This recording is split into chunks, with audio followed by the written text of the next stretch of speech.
Pueden tomar su asiento. Amén. Un placer. Yo quiero que abra su Biblia en Josué capítulo 7. Quiero los niños que van a salir. Quiero hablar sobre un tema, el pecado oculto de Acán. Eh, Cuando hablamos de pecado, estamos hablando de transgresión de la ley, de ir en contra de la voluntad de Dios. Tenemos Josué capítulo 7, versículo 10 hasta el versículo 12 lo tenemos.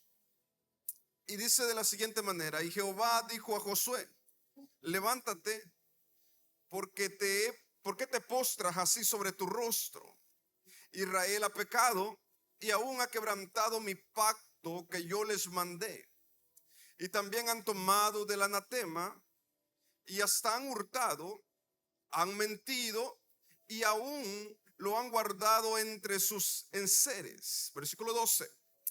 Por esto los hijos de Israel no podrán hacer frente a sus enemigos, sino que delante de sus enemigos volverán la espalda, por cuanto han venido a ser anatema. Ni estaré más con vosotros si no destruyereis el anatema de en medio de vosotros. Inclina tu rostro, Padre, te damos gracias. Te pedimos que nos hables, Señor, ya que tu palabra es viva y eficaz. Señor, háblanos conforme a tu propósito, conforme a nuestras circunstancias, conforme a la capacidad de poder entender, oh Dios, los misterios de tu palabra. Y sobre todo, Señor, que venga a dar fruto al 30, al 60 y al 100 por uno, en el nombre de Jesús. Amén y amén. Pueden tomar su asiento. El pecado oculto de Acán. Y es que cuando miramos, haciendo una pequeña hipnosis histórica de todo lo que Israel pasó, recordemos que el pueblo de Israel pasó 430 años de esclavitud en Egipto, que uno de los que primero entraron a Egipto fue José, ¿correcto? Lo segundo fue Jacob con su familia, pero estando en cautiverio, Éxodo capítulo 3 dice Dios a Moisés: Moisés, el pueblo de Israel ha clamado a mí, su clamor ha subido a mí, por ende quiero que vayas, porque yo te voy a usar a liberar al pueblo de Israel, porque está en esclavitud. Pasó ese tiempo, Dios los guió de día columna de fuego o una nube, de noche una columna de fuego. Dios le mostró en el desierto por 40 años milagros, su calzado nunca se desgastó, su vestimenta iba acorde a la estatura. O sea que Dios estuvo presente los 40 años. Pero había un problema y ese problema sigue existiendo, y el problema es la dureza del corazón del ser humano. Eso nunca ha cambiado, eso sigue presente. El ser humano sigue endureciendo su corazón constantemente. Así que ellos estaban en plena conquista. En el capítulo 5 dice la Biblia de Josué que estaba Jericó bien sitiado, bien rodeado. Aproximadamente el muro de Jericó medía de ancho 7 metros, equivalía para 2 carros. Solamente el muro era extremadamente ancho. Y Dios le dio la victoria al pueblo de Israel. Pero cuando iban a enfrentarse ahí, ellos pensaron, Josué pensó de que iba a vencerlos también como venció a Jericó. Pensó que Dios iba a vencer también ahí. Y es que la cláusula de Dios eran estas: yo les voy a dar la victoria, pero no toquen del anatema, porque todo lo que ellos tienen es anatema, es maldición. La palabra anatema es maldición, sucio, inmundo. Y es aquí el contexto del pasaje en el cual yo quiero abordar hoy. El pecado oculto puede parecer pequeño, pero tiene grandes consecuencias. Y esto es interesante, el versículo 1. Pero los hijos de Israel prometieron, yo quiero que vaya conmigo al versículo 1. Pero los hijos de Israel prometieron una prevaricación, cometieron una prevaricación en cuanto al anatema, porque Acán, hijo de Carmi, hijo de Sabdi, hijo de Sera, de la tribu de Judá, tomó del anatema, y la ira de Jehová se encendió contra los hijos de Israel. Fíjate, esto es interesante. O sea que ellos venían de victoria, pero Hay algo que me llama la atención cuando hablamos del pecado. Y tal vez tú estás cansado de escuchar lo mismo, pero ojo a esto. El pecado puede ser personal, alguien puede hacerlo, pero puede afectar colectivamente. No sé si me doy a entender. O sea, el pecado puedes hacerlo tú, pero puede afectar tu entorno completamente. Mira, Can cometió un pecado. Lo justo era de que Can pagara las consecuencias de sus acciones, ¿correcto? Pero no, el pecado abarcó todo Israel, todo Israel. Y esto es interesante porque nuestras decisiones no solo nos van a afectar a nosotros, sino que a los demás también. Ahora bien, quiero que vaya conmigo al versículo 10 y quiero que pasemos a la otra. Yo no, tú estás como a la siguiente. Aquí hay ciertas palabras que a mí me llaman la atención. En el versículo 10 por lo menos. Y Jehová dijo a Josué: levántate, ¿por qué te postras así? Fíjate, punto número 1. Dios interrumpe la oración de Josué. Y esto es interesante en el versículo 10. ¿Por qué Dios interrumpe la oración de Josué? Porque, hermanos, para adorar a Dios no es solamente arrodillarse. Antes de arrodillarte hay que examinarnos, ¿correcto? Hay que examinar nuestro corazón, nuestra conciencia, nuestra mente, porque es imposible que Dios nos oiga o nos escuche cuando no nos hemos arrepentido de nuestro pecado. ¿Por qué te postras sobre tu rostro? Y ojo a estas palabras, versículo 11. Israel, ¿qué? Ha pecado. O sea, no Can, Israel, todo Israel pecó y aún han quebrantado, ¿qué? Mi pacto que yo les mandé. Y también han tomado ¿de qué? Del anatema, y hasta han hurtado, han mentido. O sea, imagínate, un pecado trajo una línea de pecados. Han hurtado, han tomado, han mentido y sobre todo lo han guardado, o sea, lo han ocultado. Esto es interesante. ¿Te acuerdas la vida de David, el corazón de como el líder, como el corazón de Dios? ¿Qué hizo con Betsabé? La miró, la codició, pecó en el secreto con Betsabé. Ese pecado lo mantuvieron en secreto, pero ¿qué pasó? Ese pecado llevó a un asesinato, y ese asesinato pasó el tiempo hasta que viene a través del profeta Natán y lo confronta. Cuando un pecado es mostrado y es ocultado, te aseguro que van a haber más pecados en línea de ese pecado. Versículo 12. Por esto los hijos de Israel no podrán hacer frente a sus enemigos, sino que delante de sus enemigos volverán espalda, por cuanto han venido a hacer ¿qué? Anatema. Ojo a esto, y esto a mí me llamó mucho la atención. Dios les dijo: no tomen del anatema. O sea, Dios miraba el manto babilónico o de ahí lo miraba como sucio, inmundo. Pero ojo a esto, Dios ya no le dice: han tomado el anatema, ahora ustedes son los anatemas. Si te das cuenta, ya no le dice el manto es el anatema, ahora ustedes son. Qué interesante cómo el pecado se va encarnando a tal grado que contamina no solamente la mente, las manos, sino que el corazón y todo el ser de nosotros. Ni estaré más con vosotros. O sea, si no destruyeres el anatema. O sea que, ojo a esto, para Dios poder estar con Israel hay condiciones que Dios le plasmó. Uno, tienen que destruir el anatema. Si quieren que yo esté con ustedes, tienen que destruir el anatema.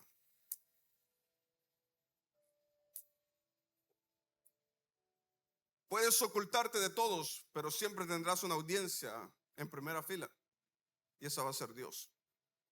Eso es indiscutible. Puedes estar en lo más secreto, en la esquina más oculta, mirar a tu alrededor, no hay nadie, pero ahí está una audiencia que es Dios y está en la primera fila mirándote. O en pocas palabras, no puedes ocultarte de Dios, correcto. Puedes engañarte y no hay nada más ingenuo que el autoengaño, correcto. Engañarte tú mismo que nadie te vio y decir soy inocente cuando tu conciencia te dice eres culpable. No hay nada más eso, correcto. Y la otra etapa del pecado es la autojustificación, correcto.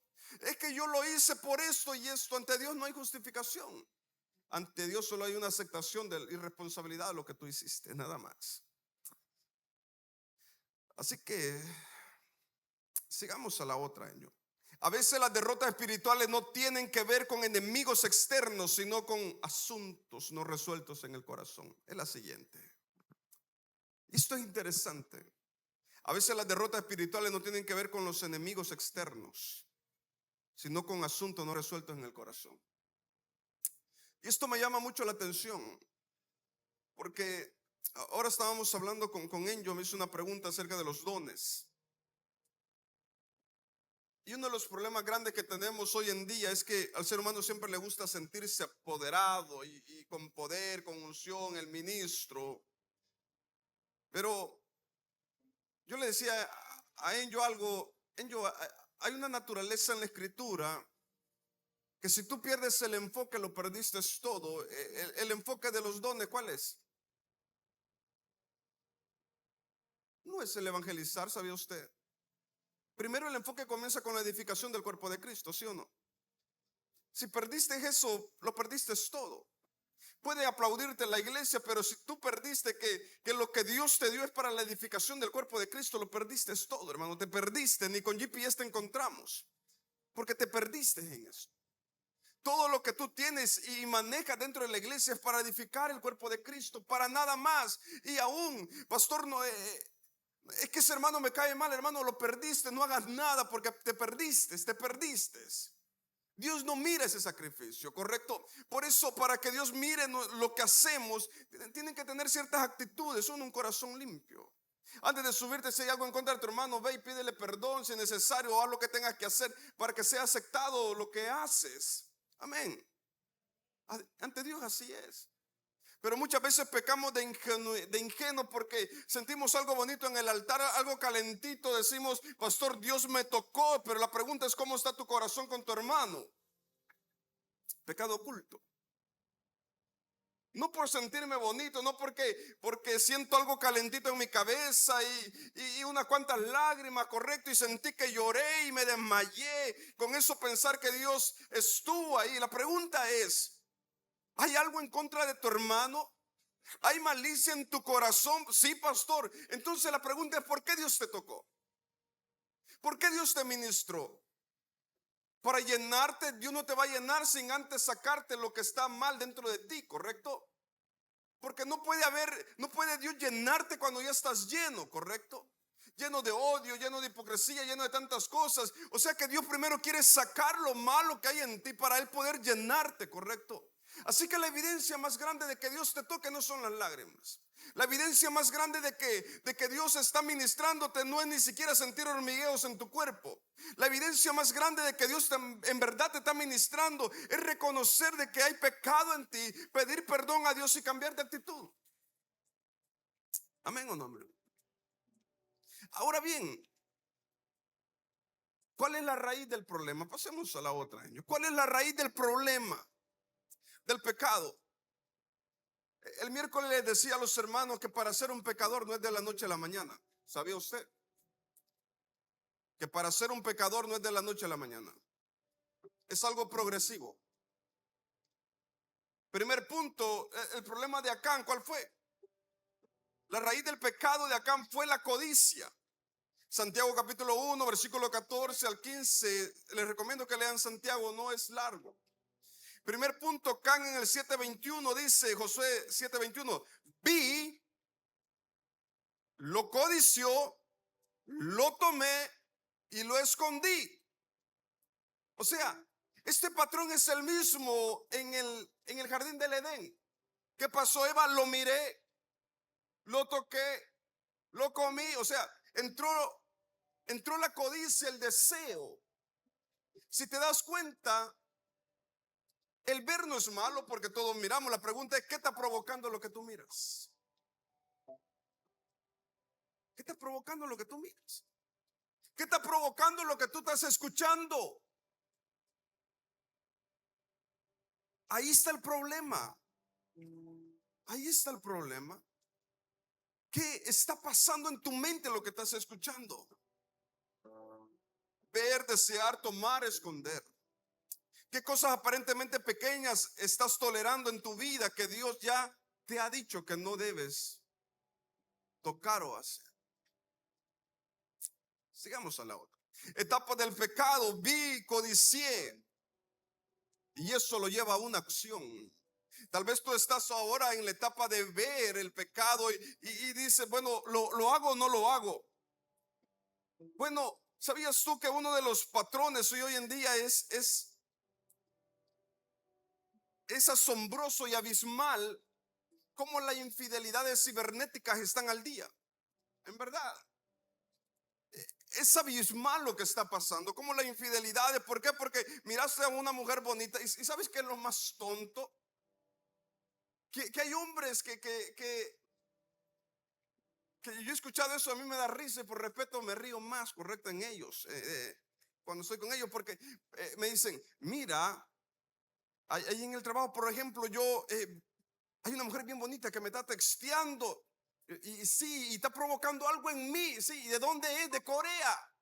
Me está pidiendo dinero, le voy a mandar, correcto, porque tenemos una comunicación tan bonita. Al final se dan cuenta que era un estafador.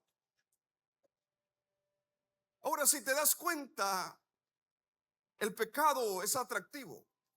El pecado no va a llegar a ti de la forma más aterradora y decirte yo soy el pecado y te va a destruir. El pecado viene para destruirte. El pecado se te va a presentar como una modelo, como con un hombre atlético, todo bien, bien guapo el tipo y todo. El pecado se te va a presentar de esa manera. Como estaba aquel evangelista Rey Mesa, no sé quiénes lo escucharon o lo vieron un día. Él iba en el avión, correcto, a predicar a otro país. Y se le sentó a la par de él a una modelo, muy guapa la tipa, muy elegante la tipa. Este señor ya estaba grande, Rey Mesa, correcto, y se le queda viendo y esta mujer comenzó ¿qué? A coquetearle, a coquetearle. Cuando escucha una voz del Espíritu Santo y le dice, Rey, quiero que vayas al baño. Y Rey Mesa estaba ahí y él lo cuenta en su testimonio, pero yo no tenía ganas de ir al baño. Y le dice, Señor, yo no tengo ganas de ir al baño. Rey, levántate y ve al baño. Pero Señor, yo no tengo ganas de ir al baño. ¿Por qué me estás mandando ir al baño? Gracias. ¿Por qué me estás mandando ir al baño? Y le dice, Rey, que te levantes, te digo, y que vayas al baño. Y Rey Mesa no le quedó de otra que levantarse del asiento del avión, fue al baño y cuando fue al baño le dice, ahora Rey, quiero que te mires al espejo. Pero Señor, no entiendo, no necesitas entender, pero mírate al espejo. Y Rey Mesa se mira al espejo y le dice, estás feo. El Espíritu Santo diciéndole a Rey Mesa, estás feo, Rey Mesa. Y él bajó la cara y le dice, sí, es verdad, soy feo. La mujer que está allá es una bruja que quiere destruir tu ministerio. O sea que si te ves en el espejo tú estás feo. No es porque tú estés guapo, es porque quiere destruir. Y así pasa. Así pasa. Hermanos, no es porque tú seas atractivo. Hermana, no es porque tú seas atractivo. Es porque tienes a Cristo, tienes una familia llena de Dios. Una familia que está estable. Lo que Satanás quiere es destruirte, para que en vez de venir a levantar tus manos a Dios, a darle gloria a Dios, a darle honra a Dios, venga llorando y decirle, Señor, perdóname, ¿por qué lo hice? Es más fácil venir a alabarle a Dios con una mente y un corazón entregado que venir aquí llorando a Dios, lamentándote. ¿Qué es más bonito para ti? Venir al altar con un corazón con regocijo, decirle, Señor, gracias, porque hasta aquí tú me fortaleces, o venir llorando y decirle, Señor, ¿por qué restaura mi hogar? Haz esto, Señor. Es más fácil. A lo que quiero llegar con esta historia es que tú eres un candidato para que el enemigo ponga su mirada sobre tu vida. Pero recuerda esto, que el pecado es codiciable. Y no me diga que no, porque necesita ser extremadamente santo usted para que no. El pecado es codiciable para todo ser humano. El pecado es atractivo para todos. Pastor, como que no se escucha muy santo, pero como usted se escucha más santo, ¿correcto? Seamos honestos, el pecado es atractivo, el pecado llama la atención, pero las consecuencias del pecado son fatales. El pecado viene a destruir, el pecado viene a amargar, el pecado viene ¿a qué? A destruir todo aquello que Dios quiere edificar, ¿correcto? Pero déjame decirte algo, hermano, y ojo a esto, el pecado no entra por sí solo. Ojo a lo que voy a decir. Para que el pecado entre, tengo que abrirle la puerta. Déjeme decirlo una vez más. Para que el pecado entre, tengo que abrirle la puerta. La pregunta es, ¿a quién tú le estás abriendo la puerta, hermano? El pecado, ¿sabía usted que el pecado no tiene edad? El pecado es para ancianos, el pecado es para jóvenes, el pecado es para bonitos, para más bonitos, para feos y más feos, ¿correcto? El pecado es para todos. El pecado no tiene edad. Alguien dijo, por ahí estoy yo en esa línea. ¿Sabes por qué? Porque Satanás viene a destruir, a matar y a hurtar, ¿correcto? Satanás viene a hacer todo lo contrario que Dios quiere hacer en tu vida. Lo que tú llamas bueno, Dios puede llamarlo anatema. Y esta parte me gustó. Pregunto, ¿cómo dijo Dios que era lo que estaba en ahí? Anatema, ¿correcto? Sucio. Pero quiero que vaya conmigo al capítulo, ahí donde estamos, de Josué, versículo 21. Miren lo que dice. Es interesante. Usted ahí lo va a encontrar. Vi un manto babilónico muy ¿qué? Bueno. Wow. Esto me llamó la atención. Porque Dios dijo, esto es inmundo. Pero ¿cómo miró Acán el pecado? Bueno. ¿Sí está ahí? O sea, Dios lo mira de una forma, pero Acán lo miró de otra forma. Eso es bueno, dijo Acán. Y Dios dijo, no, eso no es bueno. La pregunta es, ¿cómo tú estás mirando a lo que Dios le llamó? No lo hagas porque es inmundo, te va a hacer daño. Fíjate, dos perspectivas diferentes. La perspectiva de Dios, eso es inmundo. La perspectiva de Acán, eso es bueno. ¿Cómo tú estás mirando hoy en día? Hay de los que dice Isaías 5:20, hay de los que a lo malo le dicen bueno y a lo bueno lo llaman malo. El pecado no viene disfrazado de algo horrendo, sino de algo útil, placentero, lógico o incluso bendición. Acá no dijo vi algo maldito, dijo vi algo bueno. Vi algo bueno. Acán no vio un pecado, vio algo atractivo, valioso y deseable. Dios en cambio lo había declarado maldito, o sea, anatema. Eso refleja una peligrosísima desconexión entre la percepción humana y la percepción de Dios. Quiero que pasemos a la otra, ¿no? Casi vamos terminando. Lo que toleras en el secreto puede detener lo que Dios quiere hacer en el público. ¿Está conmigo? Lo que toleras en el secreto puede detener lo que Dios quiere hacer en el público. O pasémoslo de esta forma. Lo que tú toleras en el secreto puede detener la bendición que Dios quiere darte en tu vida, ¿correcto? Hermanos, hay muchos factores acá. Mire, versículo 13 es interesante. Levántate, le dice Dios a Josué, levántate. O sea, Josué ya sabe, ya detectamos el problema. El problema es que hay pecado en Israel. Pero mire a la demanda, santifica el pueblo. ¿Alguien conoce la palabra santificación? Kadosh o agios en el griego, correcto. Pero, ¿qué significa santificación hoy en día? Ahora que algo me da miedo es el conocimiento, ¿correcto? Hay mucha gente que tiene tanto conocimiento que se entorpece en su conocimiento. Pero ¿conocimiento qué es? ¿Por qué Dios demanda al pueblo de Israel santificados, ponerlos en la puerta, santidad a Jehová, ponerlos en los bordos, santidad a Jehová, pónganse en todo santidad como recordatorio a Jehová? Hoy en día se predica de todo menos de santidad. No, pastor, santidad es algo interno, pero yo puedo andar como quiera externamente. ¿Quién te dijo esa payasada a ti? No puedes vivir una santidad externa si no la vives interna y viceversa. No puedes vivir una santidad interna cuando no la puedes vivir externamente.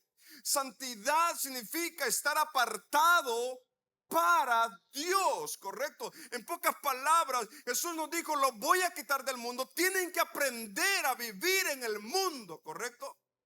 Quiero que vaya conmigo ahí a Mateo capítulo 5, versículo 13. Es interesante lo que Mateo capítulo 5, versículo 13 dice. Vosotros sois ¿qué? La sal de la tierra. Y si la sal se ¿qué? Desvaneciera, en vano, ¿correcto? Es útil para qué? Ser echada, ¿correcto? Pisoteada, ¿correcto? En pocas palabras, la iglesia, esa es una metáfora de la iglesia interesante. La iglesia tiene el propósito de estar en el mundo, pero no ser del mundo.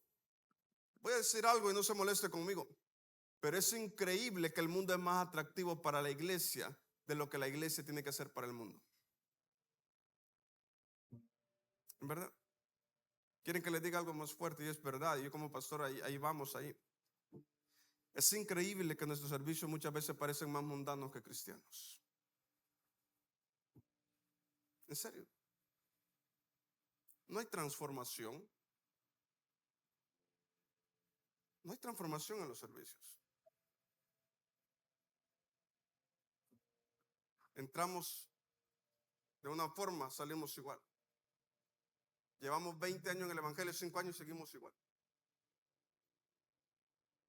Yo quiero hacerte una pregunta muy en serio. ¿Crees que Dios está fallando o hay un problema en la iglesia o hay un problema en tu vida? 3 respuestas. Y sabes que yo me atrevo a responder a mi vida. El problema siempre lo voy a hacer yo. El deseo de Dios es que entremos. Si usted lee 1 Corintios capítulo 1, versículo 2 al 3, dice que Dios nos llamó a la santificación para ser santos. ¿Correcto? O sea que Dios quiere trabajar en nosotros una metamorfosis, regenerándonos, transformándonos. Ese es el deseo de Dios, que cada vez nos parezcamos, que decía el apóstol Pablo, que miremos y que cada día anhelemos ser como Cristo, el varón perfecto. Ese es el ideal, ¿correcto? Por eso te hago la pregunta: ¿será que Dios está fallando en su poder de transformación en mi vida? ¿Será que los servicios, los músicos andan fríos como el hielo? ¿Será que los músicos no dan la milla extra que tienen que dar? ¿Será que los músicos no se preparan en acorde? ¿Será que los músicos lo otro? ¿Será que al pastor le falta unción, poder, gritar más fuerte? ¿O será que yo no vengo con una disposición a la iglesia? ¿O será que realmente tengo a Dios en la iglesia, pero no lo llevo a mi trabajo, pero no lo llevo a mi hogar, pero no lo llevo a mi vida? El problema no es Dios, el problema no es la iglesia, el problema no es el servicio, el problema está en ti, mi hermano. El problema está en ti, amado. Y mientras no entiendas esta etapa y reconozcas que el problema somos tú y yo. ¿Se acuerdan que había una niña? Cuenta la historia, que se la quiero resumir. El papá le dice: hija, hasta que me construyas este mundo, vamos a jugar. Y la hija lo construyó de volada, rápido, en 3-5 minutos. Le dice: papá, aquí está. Y le dice: pero ¿cómo lo hiciste, hija? Construiste el mundo, el rompecabezas. Papá, porque atrás no te fijaste que tenía a una persona. Entonces, papá, yo no agarré la parte del mundo, agarré la parte del ser humano, al hombre que estaba ahí. Y sabes que eso es verdad. Porque tú y yo somos un rompecabezas, hermano. Emociones por allá, emociones por acá. Una vida espiritual insana. Una forma de espiritualidad enferma. Y Dios dice, la única forma de solucionar el mundo es transformar al ser humano primero. Pero para que haya esa transformación, Cristo tiene que encarnarse en nosotros. Ojo a esto, yo no estoy hablando de los servicios, estoy hablando de que Cristo se encarne en nosotros, en cómo hablamos, en cómo nos relacionamos, en cómo pensamos y en cómo vivimos la vida en la tierra. Amén o no amén. Porque el problema, y vuelvo con lo mismo, el problema es que somos buenos para orar, pero malos para caminar con Cristo. Somos buenos para ayunar, pero fracasamos en que Cristo se asemeje a nosotros en nuestro diario vivir. ¿Sabes que una de las frases que yo la sentía bien confrontadora cuando mi esposa me dice, pero que la entendí, tal vez la intención de ella no era esa, pero yo la entendía a mi bienestar. Cuando yo la primera vez lo sentí bien mal, le dije, ve, en vez de apoyarme, tú me estás destruyendo. Pero la entendí, me quedé pensando en esa frase y dije, es interesante, tal vez ella no lo hizo de esta forma, pero yo la tomo de esta forma y es interesante. Y veniste a predicar, ahora te digo, escuchas, tú predicas. Eso me confrontó una vez. Me quedé callado, no le dije nada, reflexioné y me puse a escucharme a mí mismo. Dije, tienes razón. Soy bueno para predicar, digo yo, pero malo en vivir lo que predico. Es una realidad. ¿Sabes por qué te digo esto? Porque yo no trato de fingir una santidad que no tengo. Yo no soy más espiritual que tú. Créeme que ante Dios tú y yo somos unas ovejas que estamos peleando por la salvación. Pero quiere que te diga algo, hermano. Es que es un momento de tomarle seriedad a la vida espiritual. Es un momento de tomarle seriedad. Alguien me dijo, pastor, es que yo sé que mi responsabilidad es que usted no me habla, pastor, para motivarme. Y yo le dije, me da lástima tu espiritualidad, porque todavía dependes de un apapacho. ¿Sabes qué? Esto es lastimoso, porque si no te basta el sacrificio de Cristo, si no te basta eso, no te va a bastar nada.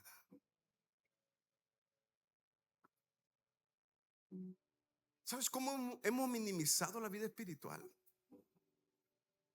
A mí me ha cansado la frase, y te soy honesto, pastor, es que hay que ir en El Salvador 7 servicios al día. Pastor, en Guatemala 7 servicios al día. En México, pastor, 7 servicios al día. Andábamos en fuego, pastor. Pero la persona que me lo dice no viene los miércoles.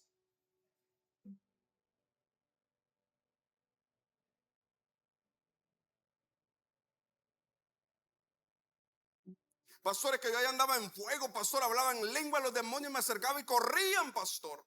7 servicios, pastor. Ayuno, oración, vigilia. Ahora entiendo por qué estás como estás aquí en Estados Unidos. Porque ni siquiera a 2 puedes venir. ¿Amén o no amén? ¿Quiere que te diga un testimonio rápido en un minuto? Cuando yo fui miembro, a ningún servicio me perdí. Aunque sea, decía, voy a llegar tarde, pero aunque sea 1 hora, aunque sea en medio de la alabanza, aunque la alabanza termine, yo voy a escuchar palabra de Dios. Aunque sea 15 minutos, pero yo voy a estar ahí. Me decían religioso, pero eso me ayudó para ahora formar una disciplina y comprender que un servicio puede marcar la diferencia en mi vida. El problema es que hemos minimizado las cosas de Dios. Vamos a ir al servicio a ver qué pasa, hermano. El que no viene a saber qué pasa, déjate de cosas. Vamos a ver a ver qué predica el pastor. Hermano, déjate de esas cosas, por favor. Uno no viene a saber al hermano si se peinó o no se peinó. Deja de prestarle atención a la persona que está al lado y concéntrate en Cristo. Por eso estás como estás, espiritualmente enfermo, porque todavía estás mirando aquellas cosas que no edifican, hermano. Qué diferente es venir a adorar a Dios, ¿correcto? Por eso les digo, somos buenos para confesar tantas cosas espirituales, pero malo en vivir. Yo no sé lo que tú has venido, pero yo vine a alabar a Dios. Ese canto, créanme que si les digo a los músicos, toquémoslo, muchos de ustedes salieran aquí al altar y cantarlo, pero hermano, estás viendo a tu hermano, lo estás criticando con tu mente. Ahora la pregunta, ¿qué has venido entonces? ¿Es una realidad o no? Por eso está nuestra vida espiritual como estamos. No sé si ya comprendiste a lo que quiero llegar, pero el problema no es Dios. El problema es tu corazón. El problema somos nosotros. Dios sigue transformando a quien se deja transformar. Ese es el problema. Voy terminando con esto. ¿Sabes que hay un problema bien grande que yo veo en este pasaje? Cuando Dios le dice, mi presencia, o sea, yo no voy a estar con vosotros, en el versículo que leímos, 21, versículo 13, perdón. ¿Sabes qué? Qué lamentable, pero Dios nos ha dicho eso a nosotros. Yo no voy a estar con ustedes hasta que quiten el anatema.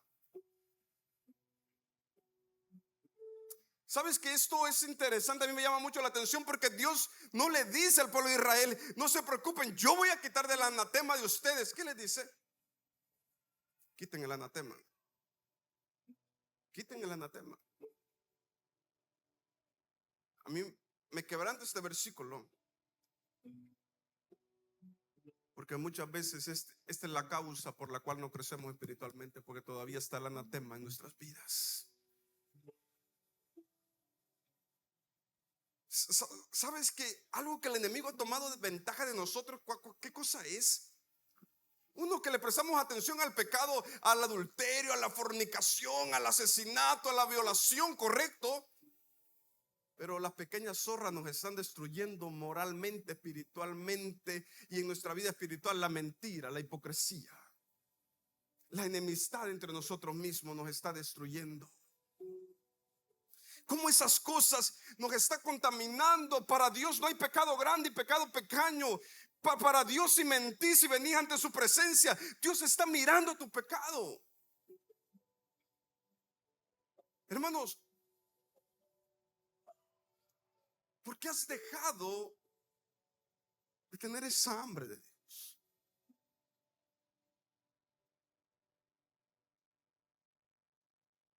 Si te das cuenta, el mismo Dios de ayer es el mismo Dios de hoy, ¿sí o no? ¿Sí o no? Lo malo que esa frase lo usamos cuando queremos un milagro. Pero cuando Dios te demanda la santidad, no, pastor, espérate, no.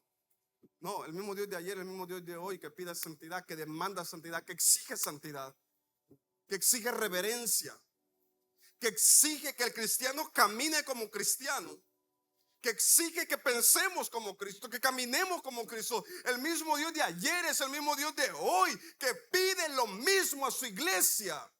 Y mientras no entendamos eso, seguiremos estando enfermos espirituales. Lo siento mucho, pero es una realidad. Dios dice, mientras no quites el anatema, yo no voy a estar contigo. Mientras no quites el anatema, yo no voy a estar contigo. La pregunta es, ¿qué tienes que quitar hoy de tu vida? ¿Qué te está diciendo Dios? Quítalo de tu vida para yo poder estar en ti. Yo no lo sé, hermano. Tú lo sabes. Dios lo sabe. Lo que sí sé es que el rey ya viene. y que tú y yo nos vamos a parar ante Dios. Unos para condenación y otros para salvación. Y dice la Biblia que será el lloro y el crujir de dientes. Hermano, siendo muy honesto,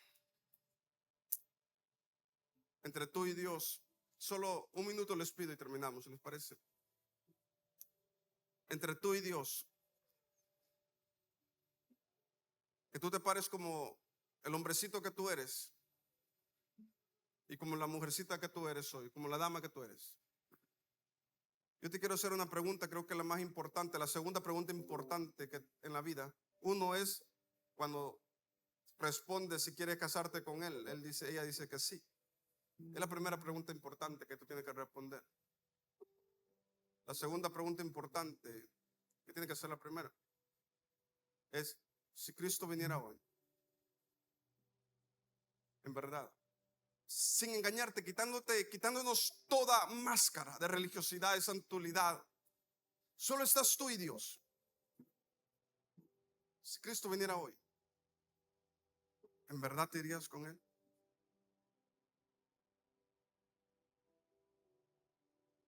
Porque si no es así, es necesario ponernos a cuenta con Dios. Porque puede ser de que Él venga hoy. Ya las profecías ya se cumplieron.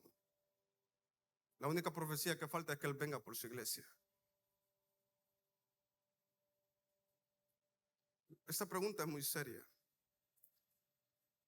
Porque yo que soy malo me dolería que tú te quedaras. Imagínate venir todos los domingos a escuchar palabra y que nunca hayas entendido de que Dios te ama y que Él quiere salvarte. Sería lamentable. Estamos a tiempo. Yo quiero que inclines tu rostro ahí un momento.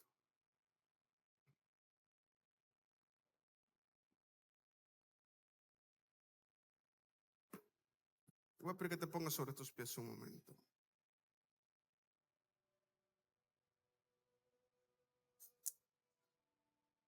Si hay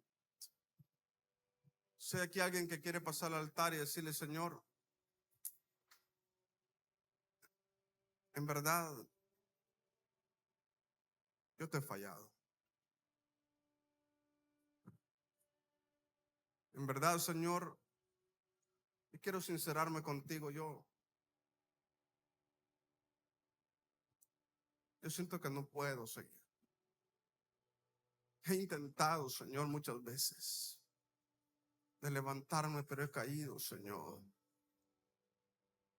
El problema más grande es que tú estás a las puertas, Señor, y me aterra pensar de que tú vienes y que yo me quede, Señor. Inclina tu rostro ahí un momento, solo habla con Él. Yo no sé cómo está tu vida espiritual, pero esto es tan serio. Que dice la palabra de Dios que habían dos hombres, pero uno estaba orando, pegándose en el pecho y decía: Señor, yo no soy digno. Dice que cuando antes que él llegara a la casa, ella era justificado. Puede ser que tú estés haciendo la oración de ese hombre, diciéndole: Señor, ten piedad de mí. Perdóname. Perdóname, Señor, pero yo quiero buscarte más. Yo quiero entregarme a ti, Señor, pero hay algo que me lo impide. Yo no sé qué tú le estás diciendo hoy a Dios. Pero por un momento solo levanta tu adoración y dile: Señor, aquí estoy. Si hay alguien que quiera reconciliarse con Dios, si hay alguien que quiera pasar a reconciliarse con Dios, por lo menos levantar tus manos. Levanta tus manos ahí y dile: Señor, tenemos a una persona. Si hay alguien más que quiera reconciliarse con Dios,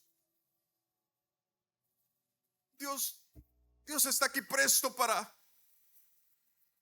poner su mano de gracia y misericordia. Solo levanta tu adoración un momento.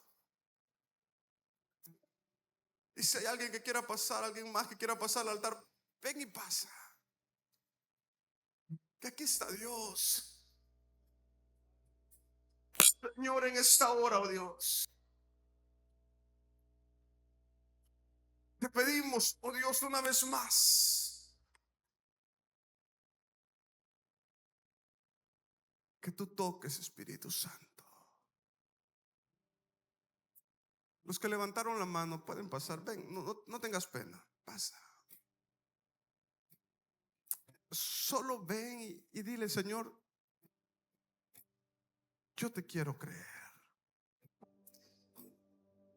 Y que tú pusiste la mirada en mí, Señor, y que tú me sigues amando.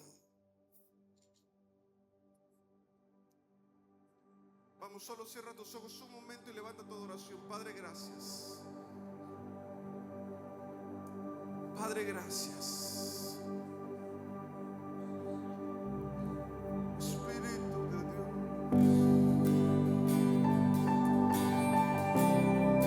gracias, oh Dios. Gracias por siempre llamarme, Señor, con amor eterno.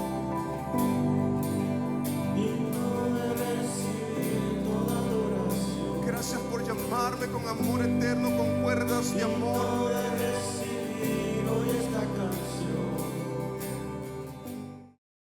Bueno, gracias por haber estado acá y quedarte hasta el final de escuchar esta palabra, que espero que haya sido de edificación para tu vida. También hemos estado orando mucho para que toda esta palabra haya transformado y esté transformando tu vida. Gracias por haberte quedado acá y apoyarnos a través de esta plataforma. Dios te bendiga y dale like. Bendiciones.